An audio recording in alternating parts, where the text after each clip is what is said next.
si les fils de Dieu a eu autant besoin de prier, tel que nous venons de voir, eh bien, toi et moi, nous avons plus que besoin de prier.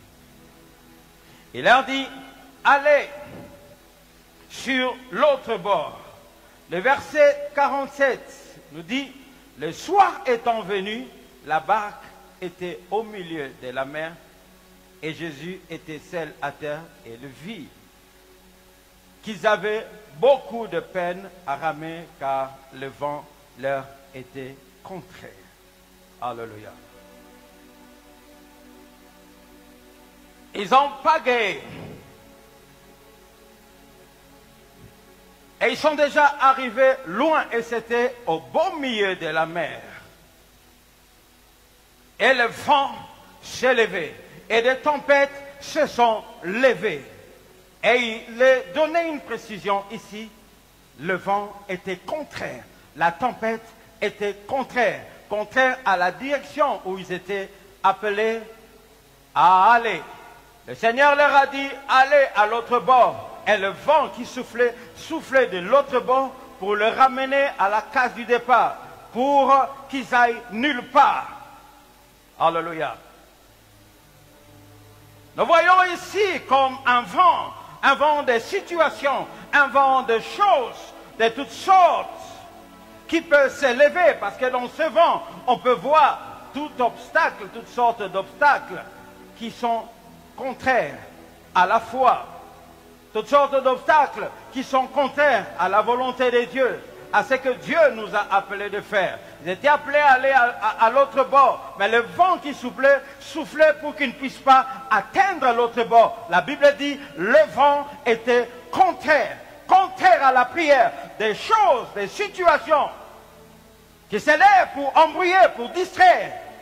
Alors que le Saint-Esprit nous pousse à prier, alors que Dieu veut que nous puissions prier, mais nous n'arrivons pas à prier. Souple pour d'autres choses, souple pour des séries, souple pour le téléphone, souple pour la télé, pour le football, pour la politique, mais pas pour la prière. On peut regarder la télé toute la nuit jusqu'au matin, mais on ne peut pas prier, même pas 10 minutes.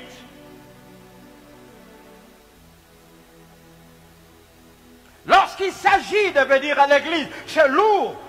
Il y a des visiteurs, il y a des situations. Ah, j'ai ça comme un mot de tête. Ah, je me sens un peu fatigué. Mais pourquoi cela? C'est seulement par rapport aux choses, à là où Dieu t'attend, là où Dieu veut que tu sois là pour être branché, pour être chargé, pour que ta batterie soit chargée.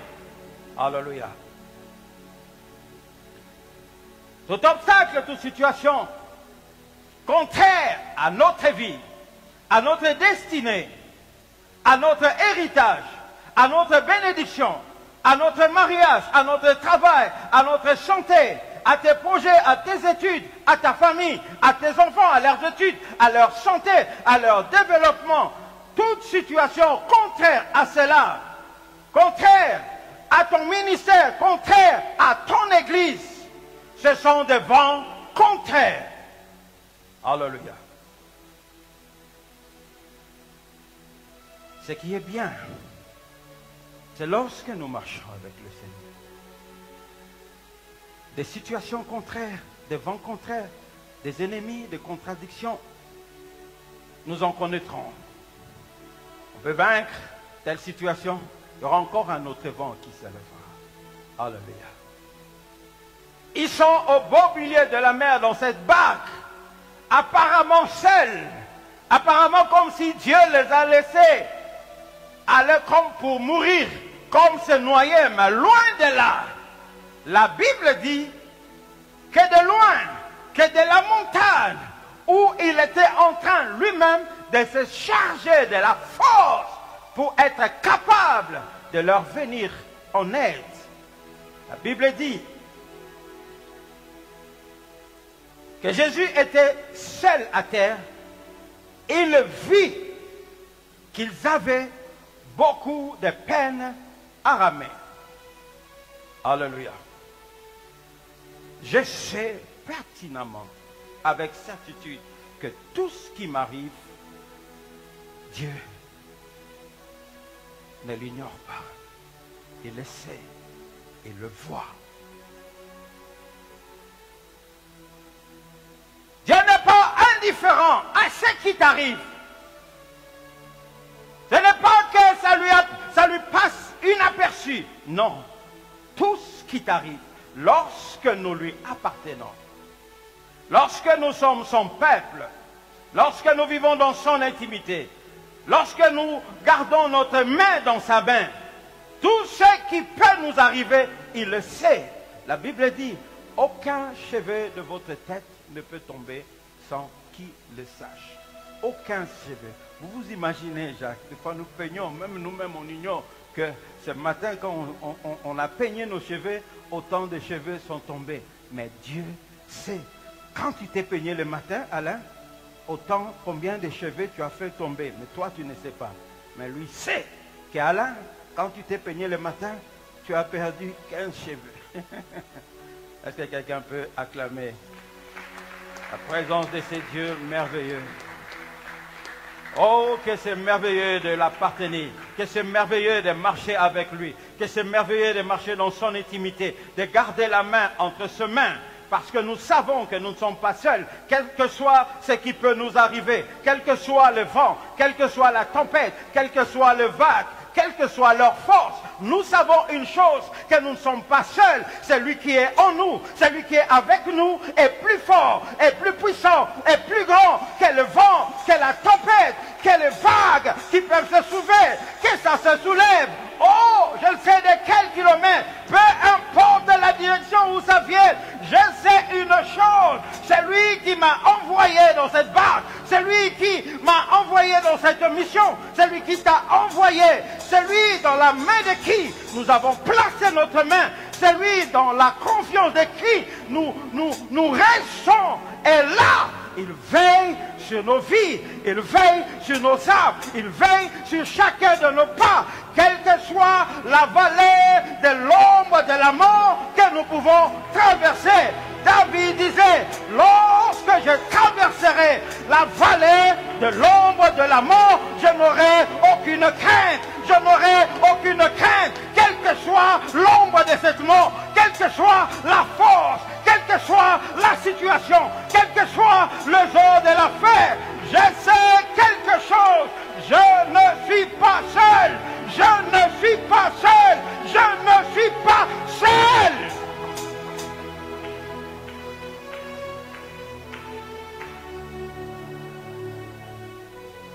Il vit que tu as difficile à payer les minafales, difficile à manger, difficile à rester en bonne santé, difficile à maintenir ton mariage, difficile à te faire comprendre, à rester dans l'entente avec ton mari. Difficile et compliqué et compliqué. Je vais te dire ce matin que celui qui marche avec Dieu n'est jamais seul. Quel que soit le combat, quel que soit le nombre d'adversités, quel que soit le nombre de personnes qui sont contre toi, qui militent, qui travaillent contre toi, peu importe le domaine, qui travaillent contre toi, dans ton mariage, qui travaillent contre toi, par rapport à ton travail, qui travaillent contre toi, par rapport à des projets, à des ambitions, où les choses sont favorables pour toi, peu importe le nombre des ennemis, celui qui marche avec Dieu n'est pas seul. Il est en plus grand nombre que ses adversaires, que ceux-là qui combattent contre toi. Alléluia. Jacques dit, je n'ai jamais peur de rien dans la vie. Jamais peur de rien, de rien.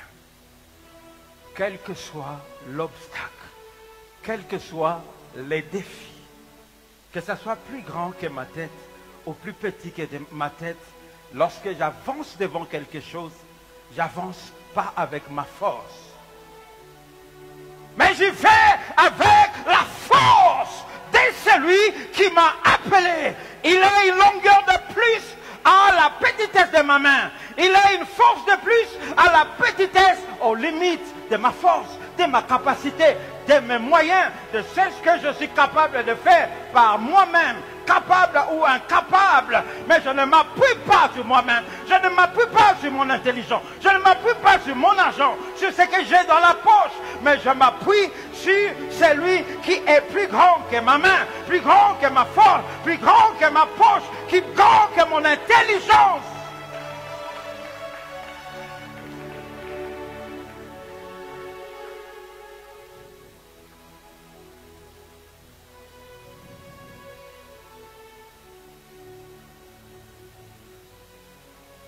Dit à Pierre, je bâtirai mon église.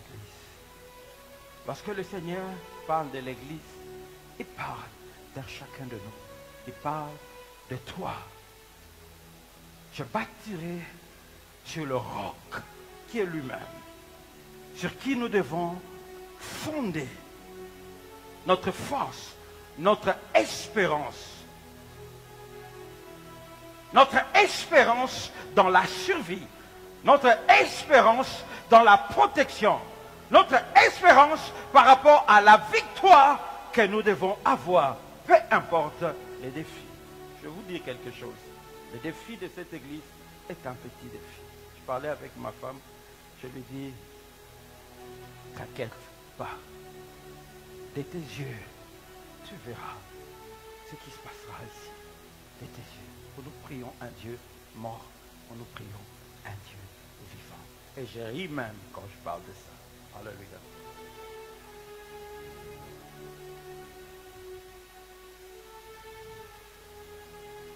Les portes des séjours des morts ne prévaudront pas contre mon église.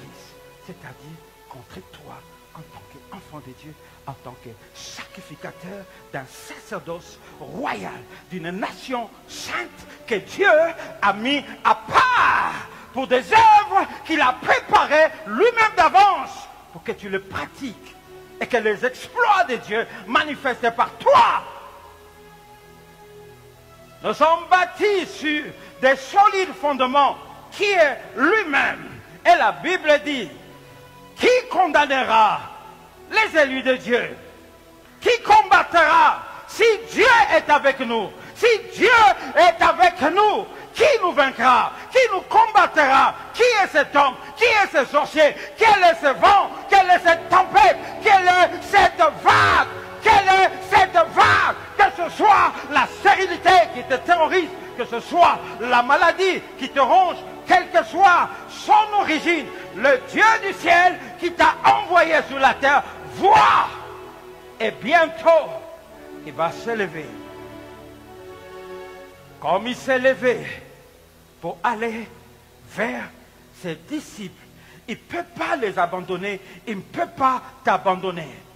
Il ne peut pas les laisser tomber. Il ne peut pas te laisser tomber. Il ne te laissera pas dans la honte. Il ne te laissera pas à la merci d'être roulé dans la farine, d'être noyé comme un orphelin, comme quelqu'un qui n'a pas Dieu, comme quelqu'un qui n'a personne qui est mort pour lui à la croix, comme quelqu'un qui n'a pas de médiateur devant l'Éternel. Tu en as un qui parle pour ta vie. Il y en a un qui parle pour ta santé.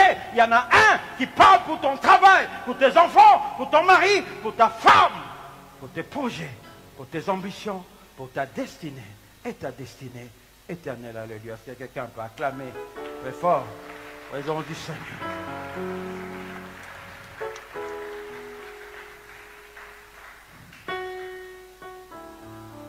Et lorsqu'il a vu que la difficulté était énorme, ça dépassait la capacité de ses disciples. C'est ce que nous pouvons faire. Ce qui est à notre capacité, Dieu ne fera rien.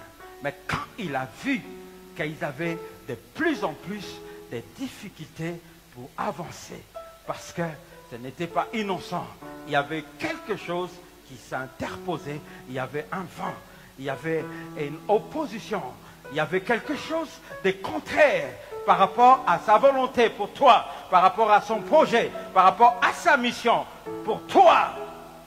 Lorsque la chose atteint cette dimension, Dieu s'élève lui-même. Il faut avoir un Dieu, il faut avoir un Seigneur. Dans la main de qui tu gardes ta main. Lorsque les choses atteindront ce niveau, il s'élèvera. Lorsque les choses atteindront un niveau où tu es dépassé, ce n'est plus ton combat, ce n'est plus ton travail. Lorsque tu as essayé tout ce qui est à ton possible, tout ce qui est à ta capacité, eh bien ça reste de la part de Dieu. Lève les yeux vers le ciel. Tu dis, Seigneur, j'ai tout essayé, il n'y a plus rien que je ne peux encore faire. À toi de jouer. À toi de jouer. Dis au Seigneur, à toi de jouer par rapport à ton mariage. Dis au Seigneur, à toi de jouer par rapport à ton travail. Parce que tu as écrit des lettres, je ne sais combien, partout tu as fait tout ce que tu pouvais faire. Lève les yeux vers le ciel. Dis, Seigneur, c'est ton tour maintenant. J'ai fait c'est ce que je devais faire. J'ai fait c'est ce que je pouvais faire. À toi de jouer. La Bible dit, il s'avance.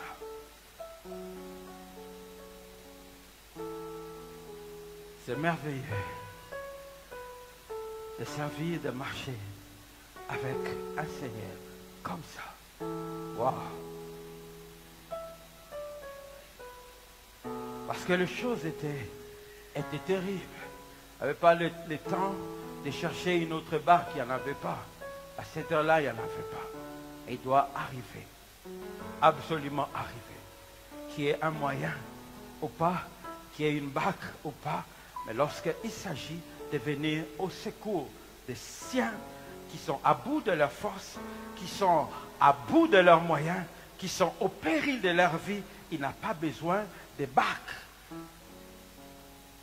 Il a frayé son chemin, marchant sur l'eau. Marcher sur l'eau. Vous savez, il y avait une double nature dans le Seigneur. Il était 100% homme, il était 100% Dieu. Et les deux natures se swappaient de temps en temps.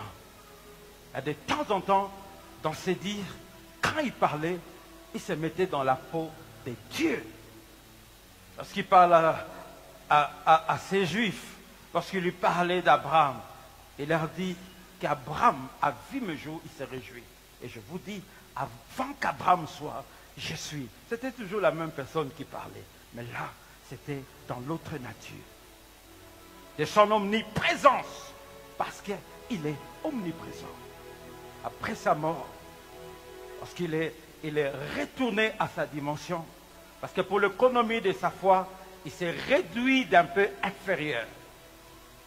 S'il pouvait dire, voici, je suis avec vous tous les jours, jusqu'à la fin des temps. Il parlait à tous les chrétiens du monde, ceux qui sont en Amérique. Et c'était une réalité qui n'était pas seulement valable avec les disciples, mais qui est valable avec nous. Il savait ce qu'il disait. Il savait que l'Église allait s'étendre, parce que lui-même, il disait, allez prêcher la bonne nouvelle jusqu'aux extrémités de la terre. Il y aurait des chrétiens partout jusqu'aux extrémités de la terre, mais il leur dit, je suis avec vous. Parler de son omniprésence. Dieu, en ses attributs, est omniprésent. Et dans l'omniprésence, il y a deux dimensions, de l'immanence et de la transcendance. Il est immanent, c'est-à-dire que sa présence est partout, dans tout être. Toi, en moi, de façon générale. Et il y a une dimension de la transcendance, une dimension du siège, de sa gloire, de sa majesté, qui est inaccessible, une lumière inaccessible, que ni l'homme ne peut accéder. Alléluia. Dans sa nature dans sa divinité, il est tout puissant. Lorsqu'on parle de sa tout-puissance, de la toute-puissance, on parle d'un être dont la dimension de la réalité défie les lois de la nature. Il y a la nature dans chaque être. La nature des oiseaux, ils peuvent voler. Dans les airs. Les poissons, ils peuvent vivre dans l'eau. Un homme ne peut pas vivre dans l'eau. Ce n'est pas sa nature. N'est-ce pas? Dans la nature de l'homme, un homme peut courir, un homme peut marcher, un homme ne peut pas voler. Un homme peut marcher sur la terre, sur du solide, mais un homme ne peut pas marcher sur l'eau. Et lorsque nous voyons le Seigneur venir au secours des siens marchant sur l'eau, c'était d'abord pour leur donner l'assurance, mais apparemment la dose était un peu exagérée. Parce qu'ils ne l'ont pas reconnu. Ils n'ont pas reconnu cette dimension en lui. C'est ainsi qu'ils ont cru qu'ils avaient affaire à un fantôme, à un démon. Ils ont vu que ça ne peut pas être lui. Ça, ce n'est pas un humain. Malheureusement, ils ont pensé qu'à des esprits, alors qu'il y a plus que les démons qui sont petits. Alléluia. Il est venu marchant sur l'eau, comme marchant sur l'avenir arrière. Mais c'était l'eau, sur l'eau qu'il marchait.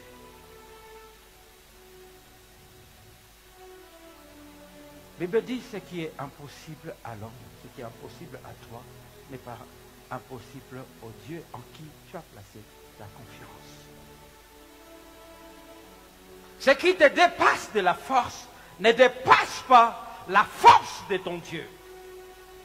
C'est la mer, c'est les vagues qui tourmentaient ou qui menaçaient la vie des disciples. La même chose qui présentait une menace pour les disciples.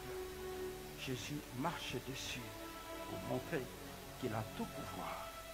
C'est tout ce qui peut représenter une menace pour notre vie, pour notre destinée, quel que soit l'intérêt que nous avons. Alléluia. Il est plus fort, plus puissant que la maladie, plus puissant que la crise, plus puissant que le chômage, plus puissant que le célibat. Alléluia. Et ce matin, le Seigneur marchera sur ce qui te terrasse, sur ce qui te trouble, parce qu'il est plus fort que le célibat, plus fort que la maladie. Qu'il marche ce matin sur la puissance de tous ceux qui déstabilisent ta vie, qui jettent le trou, qui jettent le tourment. Et la Bible dit, lorsqu'il est entré dans la barque, la tempête s'est calmée. Il a pouvoir sur la nature. Il a pouvoir sur le vague. Dans Marc chapitre 4, le verset 39, s'étant réveillé, il menaça le vent et dit à la mer, silence, tais-toi. Et le vent cessa.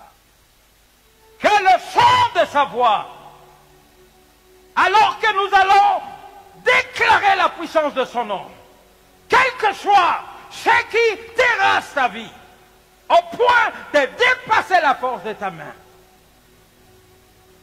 que la puissance qu'il a libérée ces jours-là contre le vent et la tempête qui s'est calmée, qui s'est domptée, qui s'est mis à genoux, visite ta vie ce matin. Que Dieu bénisse sa parole. Nous sommes debout. Nous allons déclarer la puissance de Dieu. Donnez-moi juste une musique douce. Nous avons nos mains levées. Je vais faire des déclarations de toutes sortes.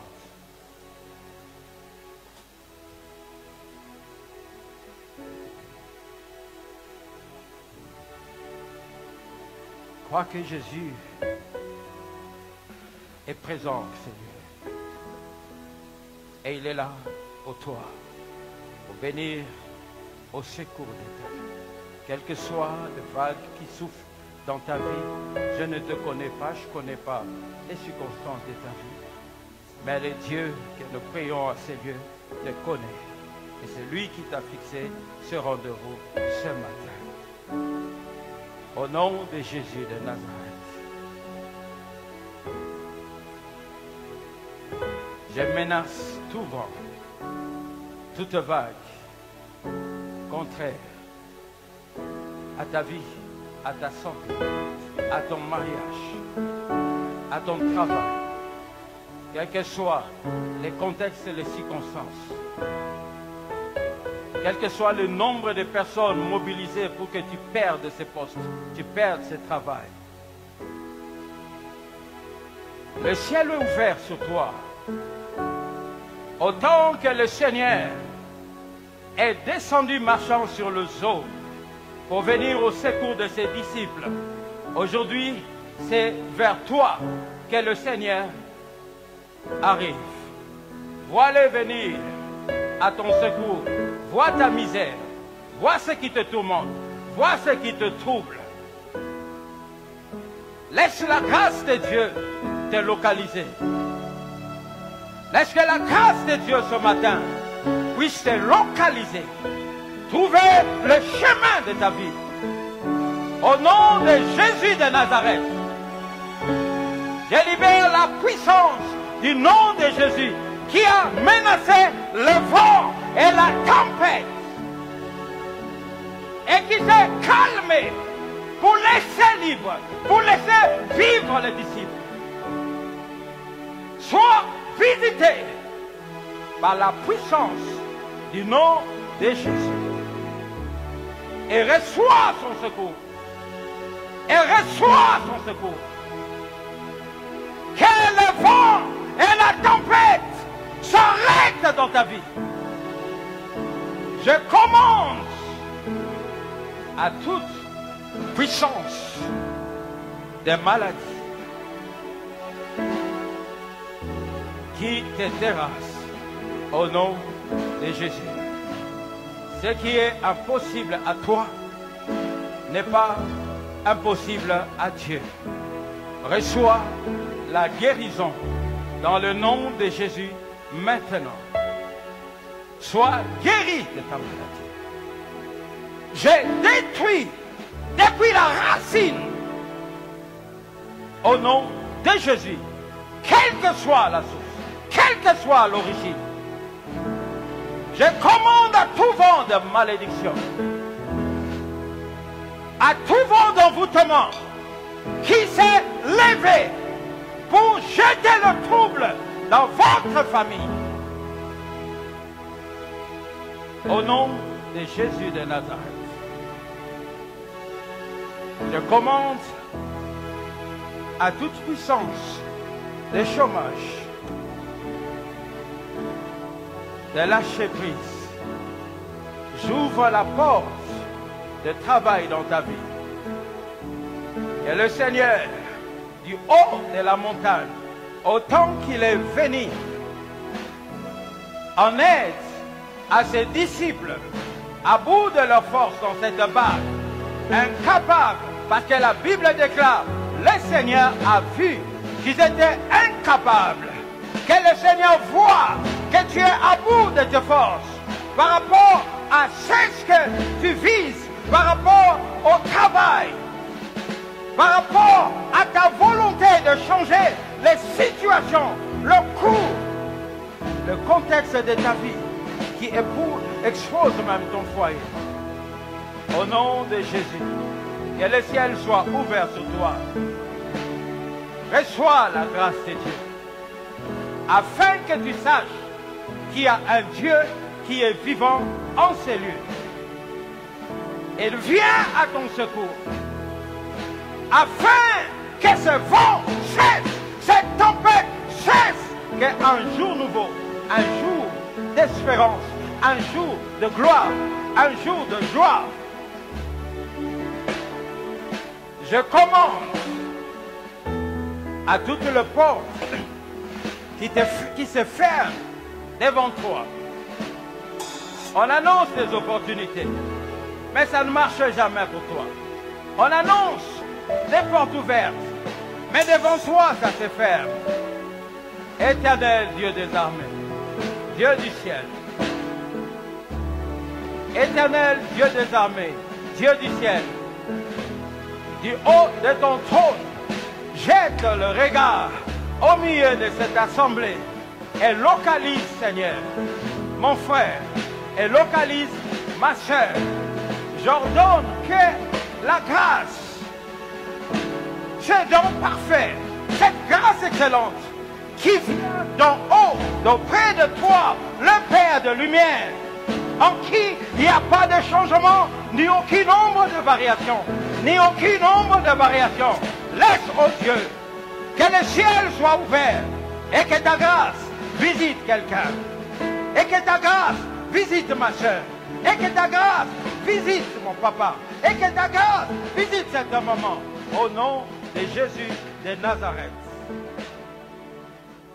Recevez la faveur. Recevez la victoire contre tes adversaires. Recevez la victoire dans cette situation qui s'oppose à toi, qui s'élève pour te noyer.